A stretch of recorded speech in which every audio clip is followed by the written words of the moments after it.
Hello, guys. This is Slam post recording of this podcast that you are about to hear. First things first, we just wanted to express our condolences to Johnny Harwick, who sadly passed away, who is the voice of Dale Gribble in King of the Hill. Secondly, we actually recorded this podcast before the news that Johnny Harwick sadly passed away. So instead of re-recording it, we're just going to upload it as is. There's not really a whole lot. We just, at the very end, we hoped that Dale Gribble will come back, and it's kind of unclear that he will, since the voice actor sadly passed away. And I know that Jacob and I both will express our sincere condolences to the family of Johnny Harwick and anyone associated with Johnny Harwick. May he rest in peace. Okay, and now onward to the podcast. Dump, take a dump, take a dump, take a dump at the toilet bowl. Hey, dump, take a dump, take a dump, take a dump at the toilet bowl. Dump, dump, dump, dump, dump, dump, and dump, dump, and a swamp, swamp, and a dump, take a dump, take a dump, take a dump at the toilet. How do you do, kind folks? Yes. Slam and Skits back together again. I'll tell you what, here we are. This time we're here to talk about the Mike Judge classic, the certified banger, 10 out of 10 show, best show he's ever done. Yep, classic. The show that should have had a movie, but said his other lesser work was given 2 movies. King of the Hill. Granted, one of them was part of a reboot that was recent, but yeah. And that show has also gotten like 4 reboots when this show should have this show just should have continued on until the bitter end. But anyway, though, King of the Hill, ladies and gentlemen, not Beavis and Butthead. No, that's one Slam can't talk about because banana flavor effect. But I can talk about it, but it's just going to be all positive. Negative. Yeah, and for me, it'll be all positive. So we may never have an episode on that. I mean, maybe. It'll be the absolute banana. I'm talking like the most yellow, most fresh banana of all time that you can get at the store. Maybe. Hell, no. I mean, I'll try the reboots. I haven't tried the reboots. It's a little bit more PC friendly in some ways, I think. I've noted, at least with the newer movie, that's what it seemed like. So can't comment more than that, though. I can't either. I just watched a couple episodes of the very first couple episodes of the first season, and of course, those are like some of the worst ones. No wonder. I mean, it gets better as you go. Like the just like King of the Hill. Yes, the animation improves dramatically, and there's a little bit more character development for what it is. I tried watching the movie too. That one was better. I didn't want to throw my TV out the window, but oh no, I never wanted to do that. Oh, at least got some breaks from the. Anyway, though, King of the Hill, the better show, ladies and gentlemen. I will say, yeah, it's probably the better of the 2 overall. Oh yes, it's more memed. It's more. It's just better in every way. I think I've laughed harder at Beavis and Butthead, though. I laughed. King of the Hill has more elements to it that make it better overall. Yeah, more well-rounded. King of the Hill is just great. It is pretty good too. Crap. I mean, I can't say anything bad about it. It's good. So, what is King of the Hill? Son, why don't you take this? Well, let's see. Just in case those who live under a rock don't know. So, a average common kind folks, run of the mill, middle class family in the fictional town of the factual state, being Arlen, Texas, respectively, is where the Hill family lives, where Hank is the main character here. Actually, Arling. Oh, is that how it's said? No, Arlen is actually inspired by Arlington. Oh, okay. Arlington. Okay, that makes sense. That actually makes sense. Okay, good point. Yes, so there is inspiration from reality. Oh, yes, a lot of reality, which we will get to, but continue. Yes. Hank and his family, wife Peggy, son Bobby, his niece Luann lives with him for a lot of it. She kind of sees him as a father figure in a way.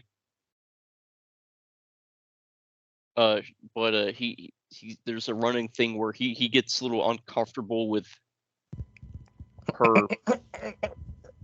doing certain things. We'll leave it at that. He's the most stable. He's the most stable thing in her life. Yes, yeah, she did actually come from Trailer Park Toasters. Amen. Speaking of Amen, we got some buddies of Hank, and we'll leave the most Amen for last. Because he's pretty epic. We got Dale Gribble when watch out for the government, they're coming, oh no! He's there. Bill Dauterive. We got Bill Dauterive, man, I fought in the war. I don't make it myself, man. And we got Amen is Boomhauer, man, you know what I'm saying there, man? We got Boomhauer. I'm gonna tell you what, man, that guy thought kick him bang away, man. Come on, no, man. And then there's John Redcorn, who's having an affair with Dale's wife, Peggy. Shug. How are you, Shug? Yeah. And then we've got Dale's son, kind of. Did I say Peggy? I'm sorry. Nancy. Yeah, Nancy, not Peggy. I thought you were talking from Nancy to Peggy. No. Nancy Gribble. Indeed. Might as well be Nancy Redcorn for jumping out loud. And then, so should his son Joseph, who's actually John Redcorn's son, and then later on in the series, the not the Wasana-sans, but the who are they?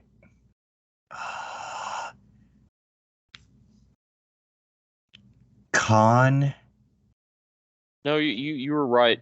You were close with the last name. It's like Safon, something like that. Yeah.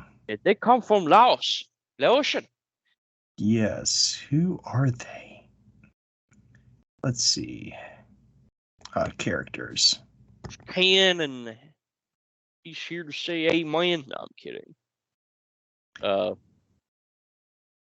Cannot remember his wife's name or son's name. Or no, daughter's name. Khan, Min, and Connie. That's right. Yeah. I will not attempt their last names because it's very hard. What letter does it start with? S. Okay, I had that right, at least. Anyway, though, these characters, there's not an overarching story, really. They just live life. Yeah. Does it go kind of extreme? Yes. But you don't get, like, aliens from Simpsons or whatever. You don't get, like... No Sideshow Bob here. Folks. No Sideshow Bob. To be like, but I'm here. No weird things. Or no Krusty the Clown. So, there's no weirdness within this show. What sells this show is I see what you mean. Yeah.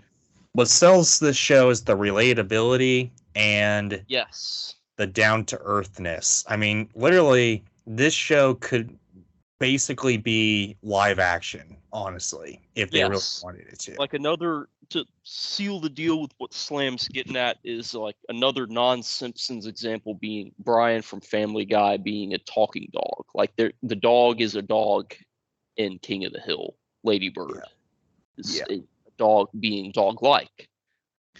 Much like the Scrub. Doesn't get up on its hind legs like Snoopy or anything like that. Yep, nope. Barks like the scrub dog does. So yeah, there you go. Like the scrub dog and acts like a dog. Yeah. So yeah, that is true. Very relatable in that sense. Oh yes.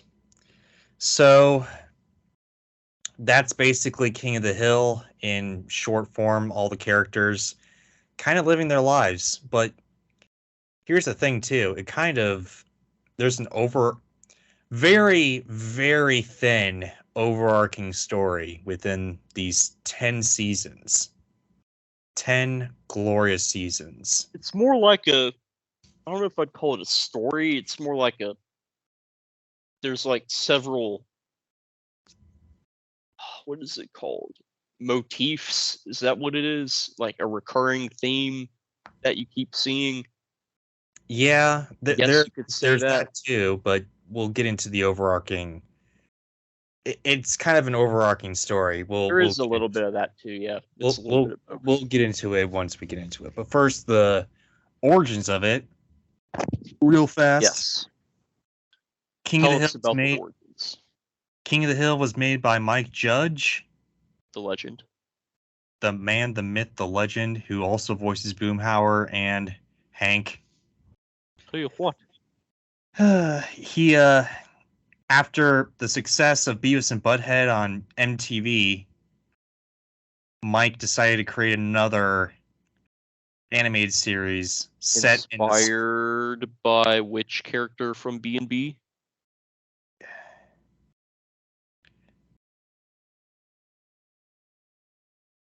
Tom Garland and Richardson. It's Tom something. I actually forgot its last name. But it's mostly has to do with his. It's based on. It's inspired by his. A Bubba kid, his childhood. Yes, and the Bubbas they used to see. A Bubba, the war veteran. I tell you what. Yeah, I mean that character's voice was heavily inspired to make King of the. I mean, it's identical, so it's the same voice, and that makes it even better. Yeah. Fun fact, kind folks. What else is up with the origin story? Yeah, so Fox was trying to get Mike to do something. Yeah. For them because they had The Simpsons. Like in 1995, they had The Simpsons and all that. Don't think they didn't have a whole lot of other things. They had a few, but not like as big as The Simpsons. But they wanted something kind of like Beavis and Butthead or whatever. But yeah, they didn't really gel with the whole concept for an animated comedy based in reality and set in the American South. They didn't really like. Of course that. They didn't. Oh. Not because of the South, but it's It was the not necessarily because of the South. It was because of the reality aspect of it. Yeah. Because like me, hearing this show for the first time, I was like, well, why don't they just make it live action then? Why did they have to make it animated? We'll get to that kind, folks. But anyway, he made a pilot with Greg Daniels, who's also the creator of The American Office, the man, the myth, the legend, and he also made Parks and Rec as well. So he wrote kind of like a 5-minute pilot type of deal that's really, really, really sketchy, and it's basically. Oh yes, I've seen that before. Yeah, it's basically the entire cast like promoting the show to the Yeah. executives. Saying, It's hey, funny. Hey, We have a show for you here. Tell you what. It's about me. I sell propane and propane accessories. Tell you what. And the Fox representatives were just so, they were so taken back from it. They were like, "Yes, please make this show." So we did, and the rest is history. And yeah, so this is where we're gonna kind of dive into the two eras of King of the Hill, because here's the thing. There's an argument that you can kind of make it maybe there's a dark age of King of the Hill, but I don't necessarily call it that. I've not noticed one, really. I haven't noticed one either, but I can see where some people are kind of like, okay, yes, the show. I don't know where it would be. I would. I'll take your word for it. If they would make an argument, maybe towards the end, but have like a third age where it's like getting really old. But here's the thing. I don't care. This show is amazing. Okay, every single episode is absolutely astonishing. Yes. I mean, are there some bad episodes? Sure, but they're few and far between. Yeah. So we'll divide the show into two ages. First being the sketchy age, which is, I think, seasons 1 through 6. And then the... In the what? What is it? I guess the cleaner age, which is seasons 6 through 10, which is actually... Oh, I see. Which is actually the 5th and 6th seasons were actually the part of the show where Mike Judge and Greg Daniels actually became less involved with the show. They eventually came back to it, but they took a little step back during like the 5th and 6th seasons, I guess. So maybe that can call the Dark Age, but yeah. Yes. But anyway, though. Yeah. Let's start with the sketchy age. This is the part of the show where, this is the part of the series where it was all hand drawn. There was no computers, hardly any computers whatsoever in the making of the show, so everything was kind of sketchy, which is why it's called the sketchy era. It was a lot darker too. A lot of type of stuff. Here's the thing: when I was talking about a very, very loose plot, overarching plot to this. Yeah. Truly, this is an episodic show. Absolutely. But there are certain episodes where things happen and then it continues to the next episode and the next episode and the next episode. Like for instance, when some things happen and then all of a sudden it's like this for the rest of the series. Like for instance, during this sketchy age, as we like to call it. Yeah. Buckley, Luann's sort of on again, off again boyfriend, dies in a... Oh, that guy. He dies in a kind of Megalomart explosion, which is basically the Walmart equivalent. Is that the Dango Megalomart went boom episode? Yes, it is. At least something good came out of that. I think it was season 3. Sounds like about the right. series, like the season finale of season 2 to 3, I think. But anyway, Buckley died, and he stayed dead, and we never see him again except in Luann's mind when she kind of hallucinates him bouncing on the trampoline. But after that, never see Buckley again. You hear him, Ah. you hear his name a few times, but never see him again. Yeah. Which is, hey, that's world building. Yeah, there you go. It This is, isn't it? consistency. This is something I like. Gosh, like you Yes. There you go. Also, we get to, also in the preceding episodes, Luann's hair, we actually see her hair grow back next couple episodes. It doesn't just all of a sudden snap, it's back like cheaper Yeah. shows would do. I see what you're getting at. Yeah, they paid attention to detail, didn't they? Yes, they did. Huh. There's a Good for few them. other things like when Peggy fell out of a plane and was in like a body cast. Yeah.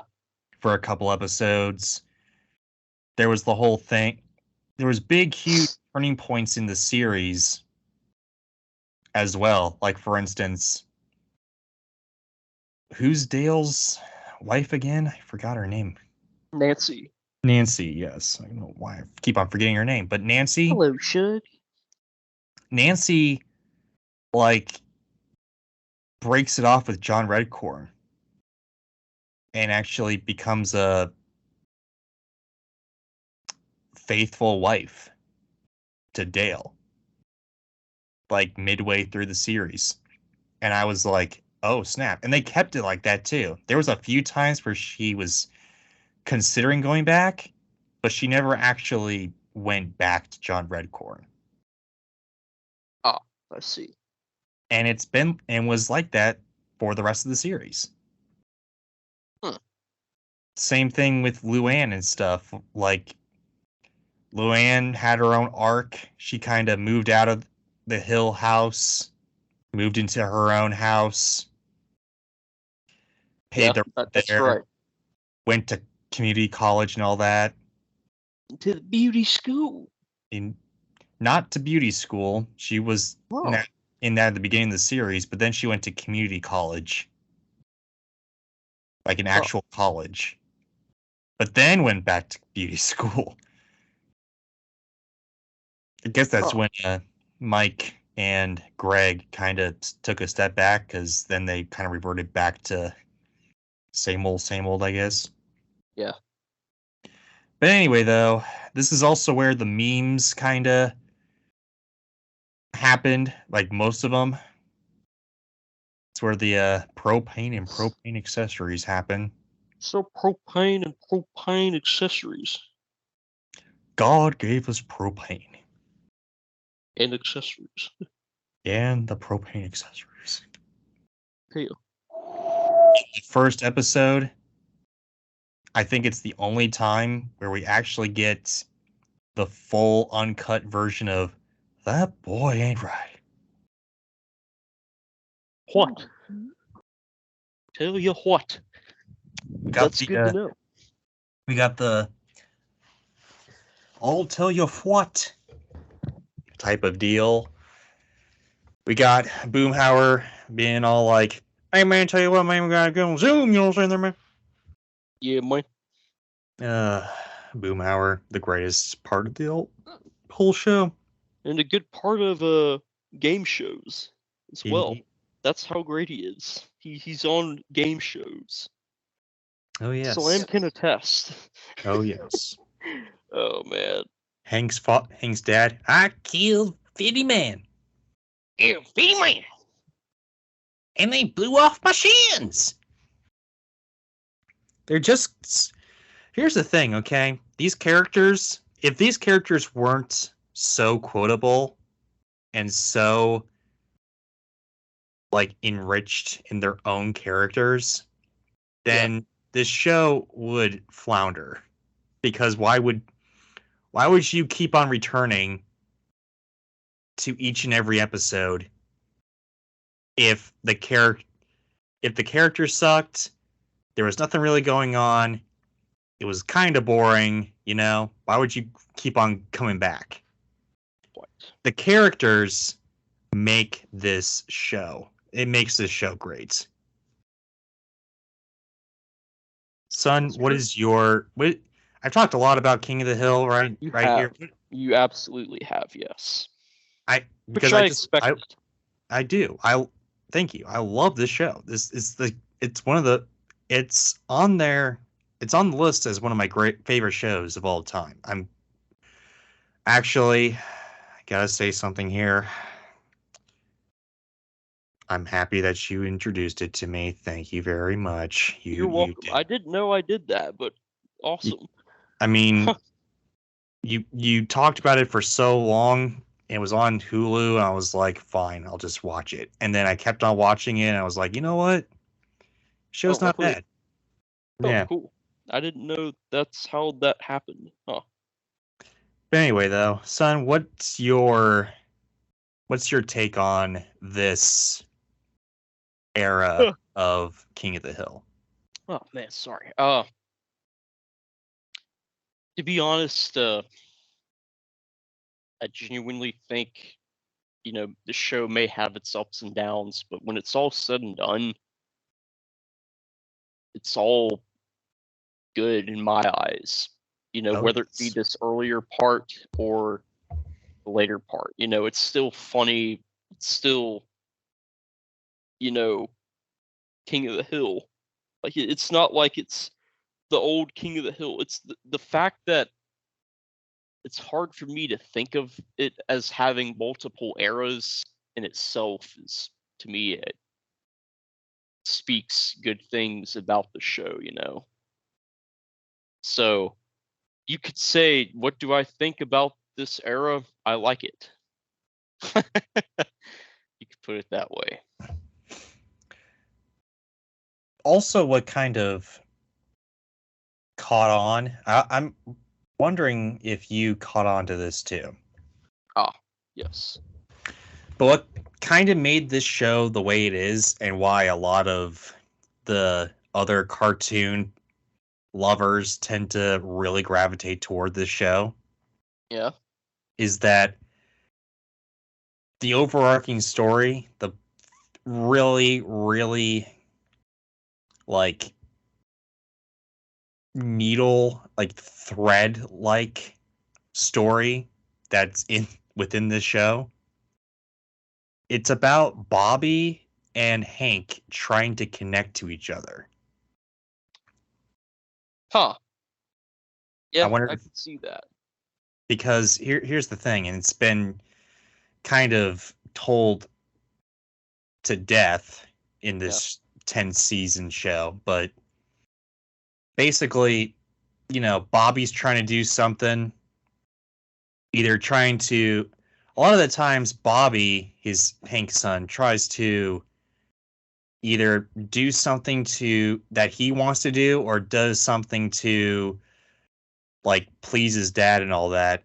But then he tries it his own way. Hank really doesn't like it for the most part. But then at the end of the episode, they find common ground, and they're like, oh, okay, well, they meet halfway and all that. Which, I gotta say, it's kind of touching. It is, isn't it? Yeah. I mean, I could talk about a few episodes, but I don't know if you really want to do that. What's your thoughts on this? I think you make a good point there. I never really actively thought about that before, but you're right. It would seem like that's a recurring thing where, when it's all said and done after the end of the episode, Hank and Bobby actually they find they somehow in a roundabout way have something in common. Yeah, I mean, Hank's more, centralized, Bobby's more out there. Yep.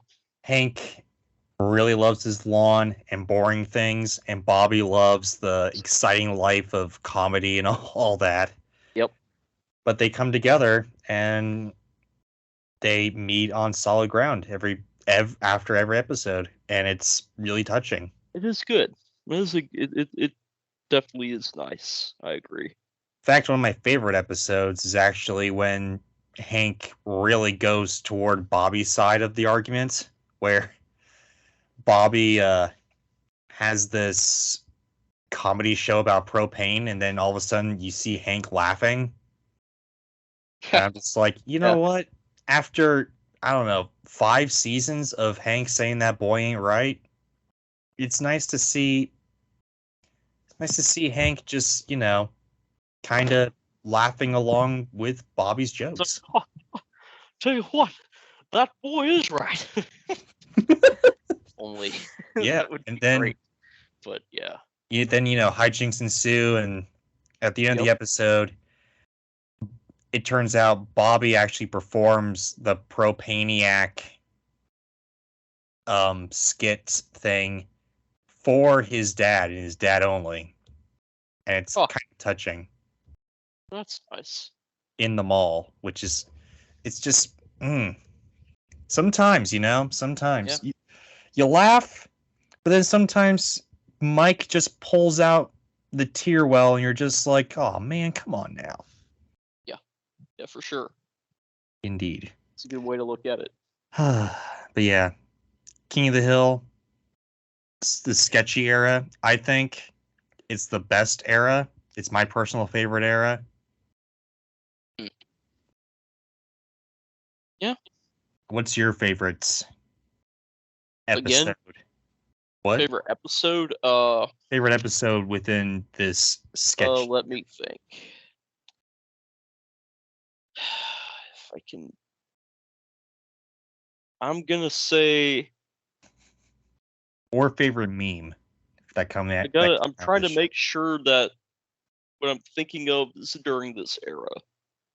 That's My Purse is not from this era. Okay, how about the one where they're at the firehouse describing the fire? And yep, that's in this era, I think. There you go. That's it. That's probably it. That's it. The Bengal boy, right? Man, I can't talk about kicking the Bengal ass. Oh, that is. Is that your favorite meme or your favorite episode? Favorite episode. Oh gosh. Okay. Well, favorite memes probably is the one where where Hank's like, Mother of God, Bobby, it's all toilet sounds. From the first episode. That's the first episode? Yes. Is that? Oh, really? I never knew that. Huh. Oh, yeah, that's the best by far. And then he walks out. Then he walks out of his room and he's like, "That boy makes that face." I did a parody of that once, where the toilet sounds are actual toilet sounds. Yeah. From Barney the Dumposaur, and I'll leave it at that. Many people have very done that. I'm sure, because it's that good. Yeah, it is that great. Like, insert real life dumping here. Yeah, I mean, my favorite meme is my favorite meme from this era. Whew. FOOF. Foof. Yeah, I can't. I don't know. It's maybe of course it's Boomhauer. Boomhauer is just the funniest character on the show without even trying. Yeah, man, tell you what, man, man. Do solemnly swear. Yep. Oh, cross dangle heart. Do solemnly swear. Yes. That's not my favorite. My favorite is probably what is it? The one I guess there's so many great ones. The one I reference the most, I guess I'll give you that. It's the one where he goes, "Dang, oh, went, boom, you know what I'm saying." Boom. Yeah. Sir, you're gonna have to. Dang, old man, just went boom. You know what I'm saying, there? Sir, you're gonna have to speak slower. I can't hear you. Dang, oh.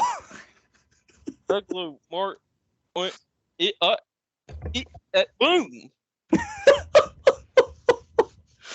It's so great. It's pretty good. My favorite episode. Oh gosh, that's like picking my favorite children. Oof. Another FOOF foof, ladies and gentlemen, by Slam. Yeah. I mean, my favorite episode, it's probably the Firehouse from this era. Oh, hey. There's so many episodes that are just like yeah, right there, like perfect 10 out of 10s that I can't really pick one, That one stands out as like it the does. 11 out of 10. It does, yes. And it's clever. Maybe a close second was when Hank tries marijuana for the first time. He's like, "Oh, no. The second favorite's probably the one where Boomhauer takes out Luann. Oh, that's just a hilarious concept. Thanks for the ride, Boomhauer. Oh! That's just a hilarious concept in and of itself. But then all of a sudden, absolutely. But then all of a sudden, Hank just starts screaming like an opera singer, just going, "No!" Oh yeah. Anyway, though. Then there's a Jimmy Pilcher, whoever his name is. Oh yeah, him. Is that this era, or was that? It is this era. This when he gets introduced. Yes. Is that when Bobby works for him? Yeah. That's another honorable mention. I'm gonna kick your ass. And then he actually kicked his ass. Go clean out the urinals.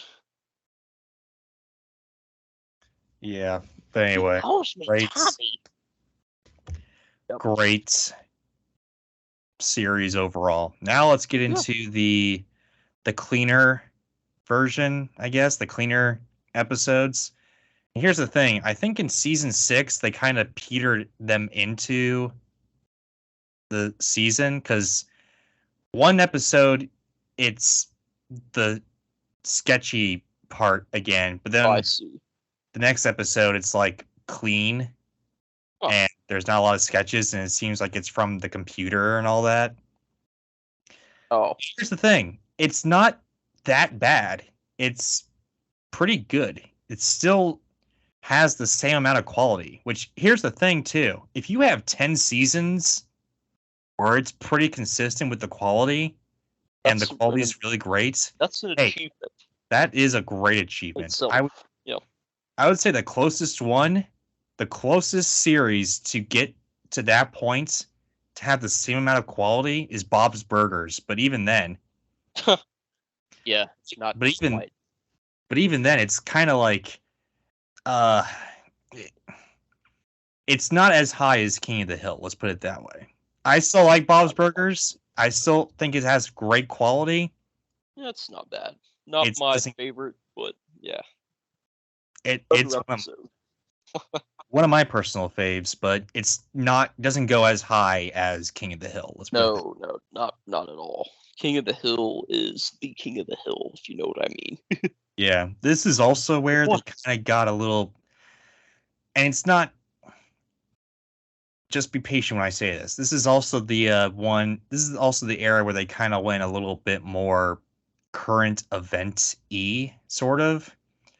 And here's the thing. They didn't shy away from current events in the previous seasons, like the sketchy era. But this is the one where they kept on doing current events. And surprising enough, it's not cringe. It's slowly put into the show, like cell phones and stuff like that. It's not like it's not like all of a sudden, Bill Clinton arrives in Arlen or whatever, or George Bush arrives in Arlen or whatever. Which, by the way, Hank does happen. Hank does shake George Bush's hand, and he hates his handshake, and he questions he questions his masculinity or something. Yeah, or I don't know. Anyway, it's crazy. But that was in the sketchy era. See, they did do some current events in the sketchy era, but Yeah, because he was the governor or something of Texas. He was the governor, and he was running for president. It was the part where he's running for president. Right. But anyway, this is more current event-y. Like, each time, like, every episode, it seems like there's more commentary on culture. Oh, I see. Sort of. Except it's done well, and I don't have any faults with it. It's surprising. Normally I'm just like, oh, cringe, but I didn't cringe. I didn't cringe during this. There you go. During these episodes. I mean, one part was like Hank smoking marijuana, I guess. But even then, I was like, this isn't cringe. This is just hilarious. Hank trying to be like, oh, no, now I'm high. I gotta stay away from the cops, or else they'll know I smoked the doobie. Yeah. That type of thing. There's also the one where Bobby needs to get some self-defense classes. Oh, yeah. Because, you know, a lot of kidnappings and all that type of thing. It's stuff like that. And it's not like, you know, not necessarily a lot about politics or whatever, even though there's some, but not a lot. Yeah. It's just, you know, kind of sprinkled in there. It's like they're given a current event, and then what do these characters do within the realm of this current event happening? So Bobby goes to, you know, defense classes at the Y, and he's like, "That's my purse." Okay, I was wondering if that's what you're talking about with self-defense. Yes. Okay. And then he just kicks people in the balls, and including Hank. He's like, "No!" Yeah. And then he gets Peggy. He's like, "Ow! What was that for?" Well, that didn't work. Exactly. So yeah, that was kind of a sort of a talk on, like, surprising enough, they also sliced in a little bit of masculinity and how to be a man in that episode too, which I was like, oh wow, this actually works, and I'm not cringing at it. Yeah, for sure. And by the way, this is my favorite episode. Yeah. Of this era. Probably on the verge of being my favorite episode of this whole series. Oh, wow. Oh. And that's my favorite meme. Also, apparently Boomhauer has 2 episodes where he's the main character, which is sad. This man deserves better. Still hilarious in itself just because it's him, but yeah. Yes. Son, what's your That's my purse. That's the best one. No, what's your thoughts on the clean? Oh, sorry, I didn't hear that right. My thoughts are I am now realizing that all the moments of the show that I think of and laugh at the most and recall come from that first era. Oh, I didn't realize that was the case. Minus that's my purse. I don't. That's my purse. I mean, it's funny hearing that, I guess, without the "that's my purse." You know, hey man, that's my purse. I don't know you. That's my purse. Go up somewhere and be like, "Hey man, that's my purse. I don't know you." Makes sense. But I could still give it a good old slam, Lyndon. Yeah, that episode's fabulous. Yes. But I'm thinking this might be, since this is supposedly where the current events come in, there's another episode where it's not when the current events come in. It's just more prevalent in this. Right. I'm guessing this is when Hank and maybe Bobby are out in the woods camping or something, and all the hippies are out there just like, doing their thing, and he's like, why don't you get off your asses and go find a job? Those porta potties are out of service. Yeah, We have rights to those potties, man. Yeah, actually, there were 2 episodes. Oh yeah, that had that. One was in season 1. Oh come on. But the one that you're referencing, I think, was in this era. So yeah, Okay. You're correct. That I'm not familiar with the first rendition of that then, but yeah, I thought that was they're just in the background. They're not really a main story. Okay, that's the difference. But not quite as funny as That's My Purse, but it's still pretty funny. Oh yes. The way that he makes this big statement, and they are like, "No, what a loser, man!" And they don't just walk off. Yeah. So yeah. And I think. Oh yeah, wait. There is a. What? Doesn't Hank have a Hispanic coworker or something? Yes, he does. And I just thought about that. Dale has his lackey that always hangs out with him called Enrique.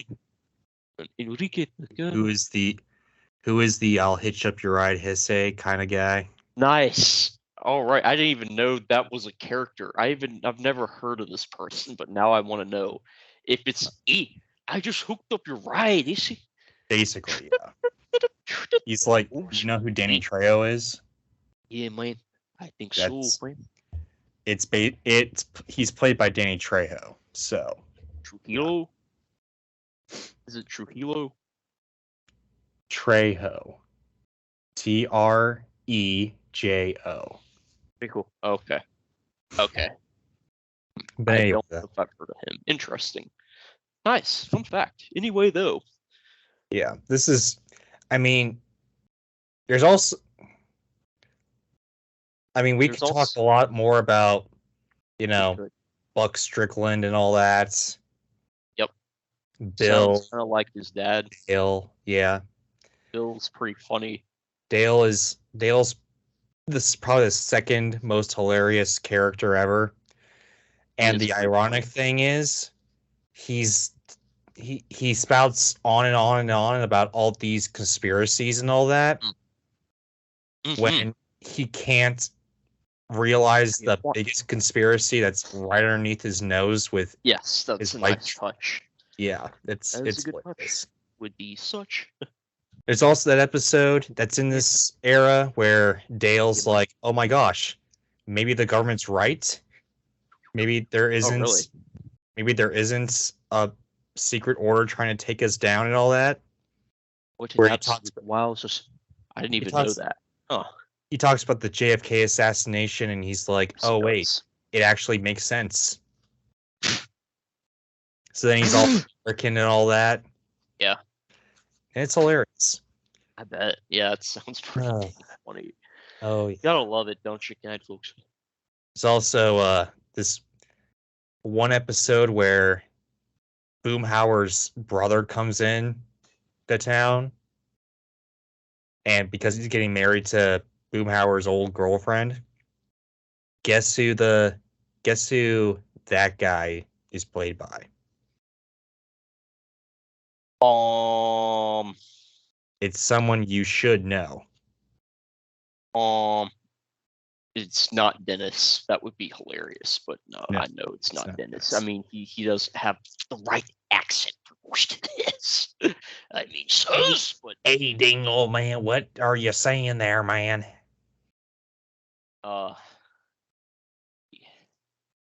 Brad Pitt.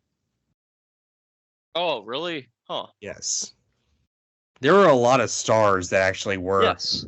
Another notable one that reminds me from ZZ Top, the makers of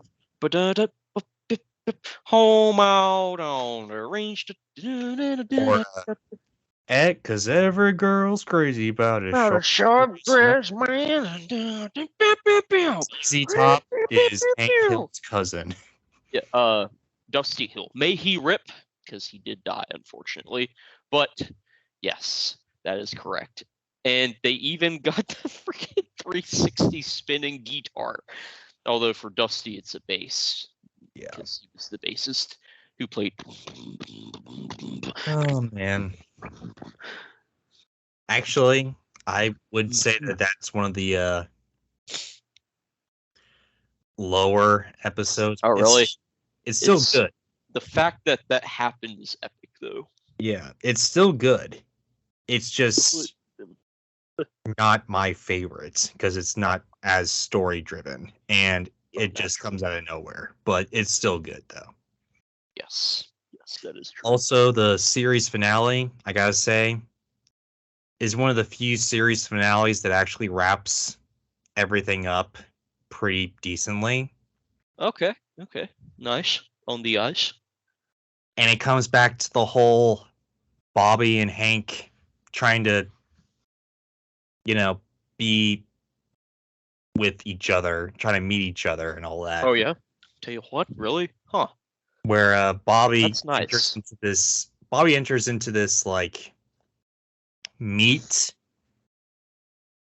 contest or something where he guesses meat products and how much fat's on it, how little fat's on it or something like that, how much iron's in there or whatever.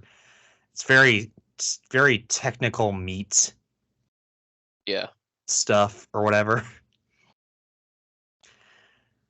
And he does that. The episode's great, and it just ends with a little bit of nuggets into each character's life. Like they're about to go connect with a barbecue at the very end. Yeah. With Bobby and Hank grilling their meat together. And it's nuts. And we find out Boomhauer's part of the Texas Rangers. Yes, I thought that was pretty cool. Yeah. It's a great... Gives him like this... He had this whole deeper purpose in society all along. Yeah. Other than the mumbling classic car lover. Yeah. I mean... Vintage Camaros, man. I mean, for a series like this, it is the perfect series finale. Oh, yes. It's not super big, like death-defying, earth-shattering, whatever. It's just a simple little story that kind of puts a nice bow on the overall series. I thought you were going to say it puts a nice bow on the gift. No, it puts a nice bow on the series. It does, doesn't it, though? It finishes it off with it saying, hey, they're still going to do stuff. Life still goes on, but we're not going to see any of it. And it's nice. Yeah. That is until we heard that there was going to be a reboot of King of the Hill. A reboot? That was a nerd joke there. If you somehow know what I'm referring to, please let us know. I'll be very impressed if you figure that one out. But yeah, apparently, and Greg Daniels was really pushing hard for it. Mike Judge came on board for it. All the voice actors came back to it, except for Luann and what became her story. Unfortunately, with that. Yeah, and what became of her husband as well. What eventually became her husband, he also passed away, and she passed away, unfortunately. And that guy also died? Yes. Huh. So it's kind of unfortunate. Wow. Go figure. Yeah. Huh. But we will see Hank back. It will be taking place, 10 to 20 years past the ending of the show, and it's going to be about Bobby being older, Hank taking the place of Hank's father, Bobby having a son and trying to relate to events today's day and age. Yeah. All I can say is I hope beyond hope that it has the same quality Me too. as the original show, because they gotta meet just the perfect medium, just like in the first season, like in the first series, because if they don't, you will have a huge outrage from cartoon yeah. fans. Oh yeah. Let's just say this. Both political parties are going to get mad at this show, no matter what. But if they make but if they make a fine line and they make it just like they do it, they land it just right, they can continue to make this show. And I think it's gonna work. I mean, Yeah. they created they're creating new episodes of Futurama, and apparently, Of course they are. yeah, I mean they canceled that show like 50,000 times. Yeah, exactly. They canceled that show 4 times and they brought it back, and multiple apparently, times. according to Futurama fans, it's actually really good. It's the same quality. So, same old Bender. Yeah, if they can do that, Same Leela. Anyway, yeah. If they can do that with the Futurama, and Mike Judge apparently did do that with Beavis and Butthead, apparently, with his new movie and all that. They can do it with King of the Hill. We just gotta wait and see. I'm looking forward to it. I'm cautiously optimistic. I don't want it to suck. Either way, I don't want it to be. Okay, here's the thing. I don't want it to be too conservative. I don't want it to be too liberal either. It was like that perfect medium. I also don't want it to be too overly political. They focus on it being too overly political where it's not funny. Because that's the big that is true. That's the big thing. If this show makes me laugh, I don't care. But if it doesn't make me laugh, I'm going to care more. Yeah, man, I would have to agree with you there, fam. If they don't have Boomhauer in this show, that would suck. Why would if they just totally get rid of him? That would be pointless. I mean, I can't even find a reason for a woke cancellation in quotes. If they get rid of Dale, I'll tell you what. They get rid of Dale, they get rid of Boomhauer, I'm gonna be pissed. Me too. I can see them either completely neutering or just getting rid of Dale, and I don't want that at all. I could see them making it more politically neutral, or maybe have some leftist, like pro-leftistisms, for lack of better words, to offset the rightistness of it.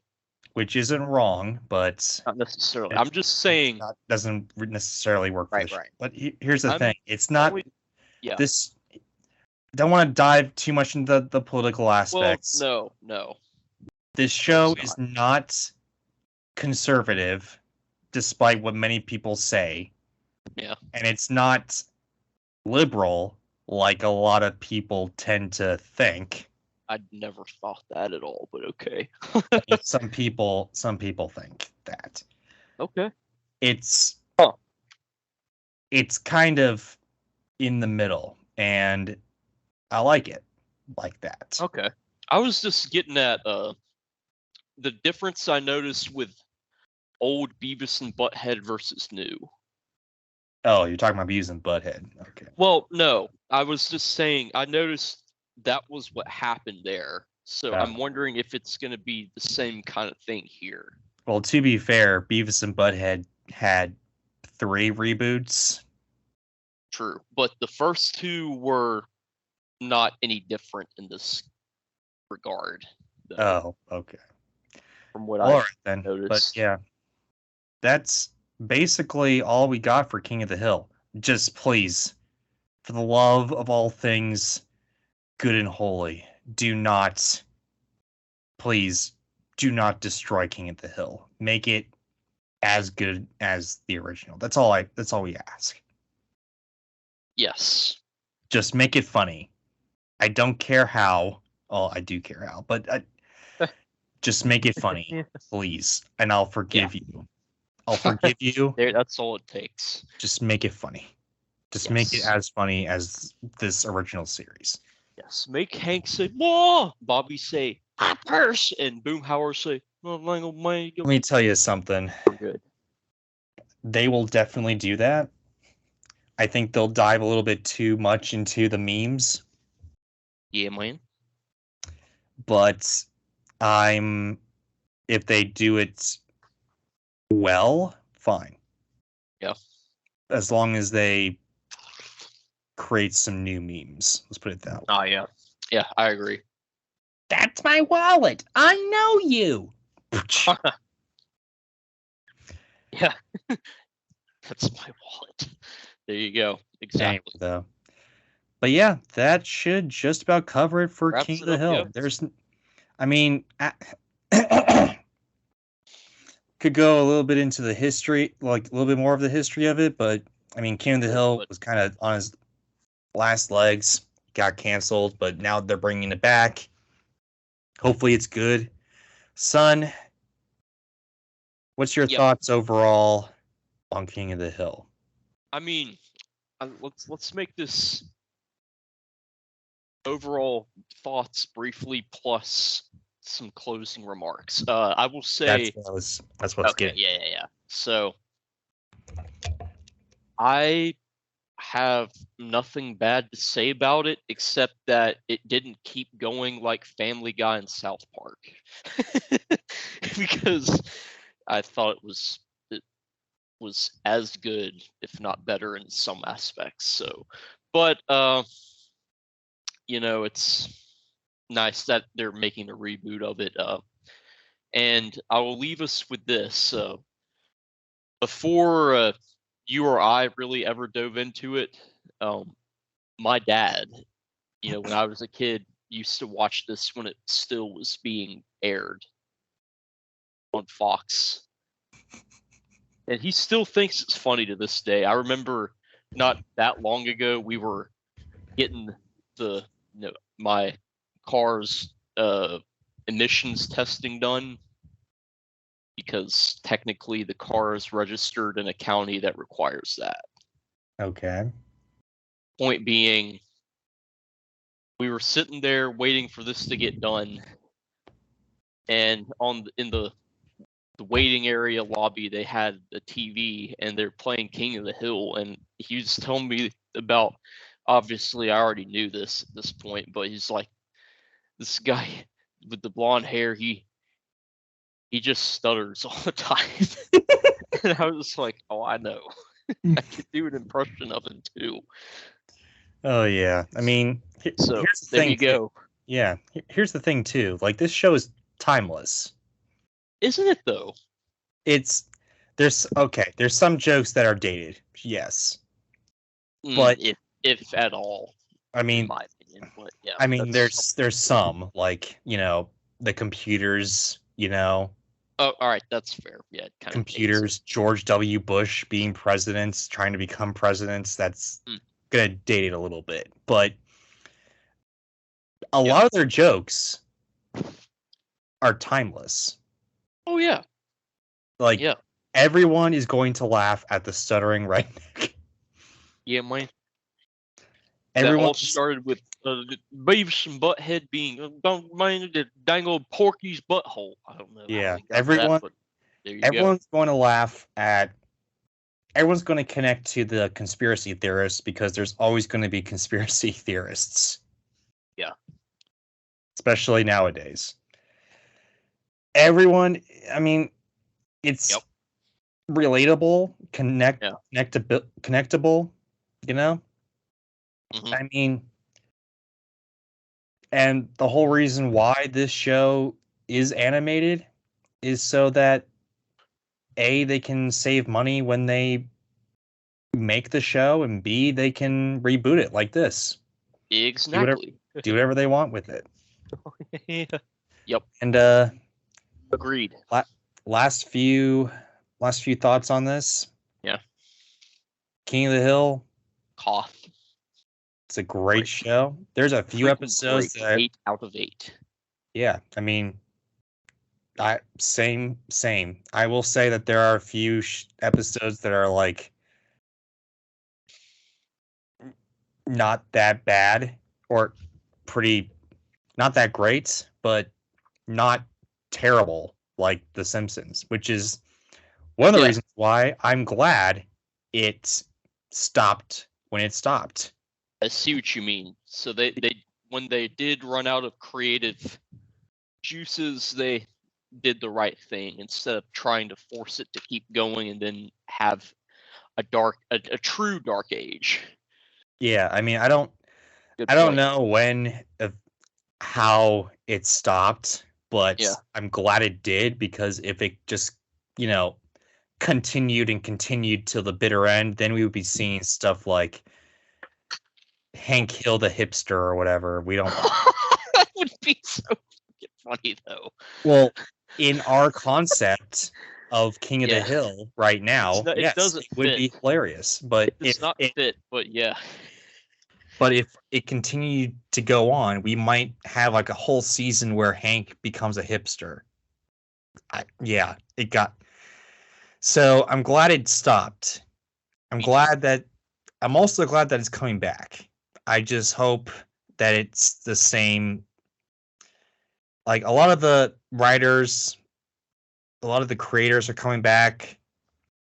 So I'm hopeful that it's going to be good. I hope that it's as good as this series that we have right now. And yeah, that's about it for King of the Hill. Yep. Hashtag Boomhauer, make Boomhauer great again or something. I don't know. Anyway, though, guys, what you guys think of King of the Hill? Does it rock? Does it suck? What's your favorite character? What's your favorite meme? What's your favorite episode? What's your favorite era? Comment, let us know, subscribe. Let us know, yes. Do you like it at all? What? Like, do you like it at all? Yeah. For that matter. Comment, let us know, subscribe, ring that bell, more content coming your way, and hey, Hello. Catch you kind folks next time.